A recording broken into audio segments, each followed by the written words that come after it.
How to set up parental controls on Epic Games account. Hey everyone, welcome back to the channel. In this video, I'll be showing you a quick and easy way to set up parental controls on your Epic Games account. Let's just jump right in.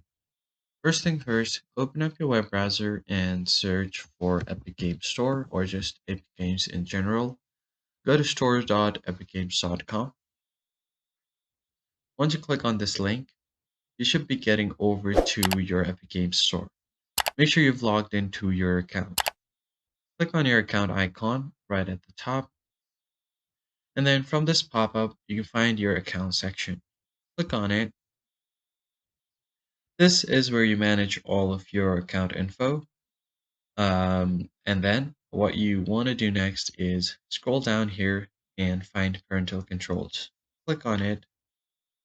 It'll be asked to set up a parental control pin. I'll just do a simple pin for now. Now you can have different options here to change. You can change the rating and store games that are showed on your store. What I can do is on general settings, you can change your PIN. On your Epic Games payment, you can always require a PIN to purchase using Epic Games payment service. And on Epic Games Store and Fab, it should require a PIN.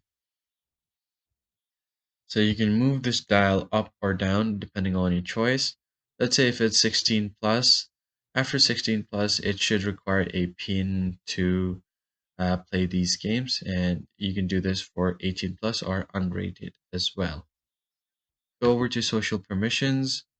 You can make sure you can turn on the option to require PIN to add an Epic Friends on the Epic Games account. Then you have your time limits. You can easily set up your time limits for different games and your time reports as well. So that's basically it, guys. That's how you basically set up your parental controls. If this was helpful, hit the like button below and subscribe. I'll see you in the next one.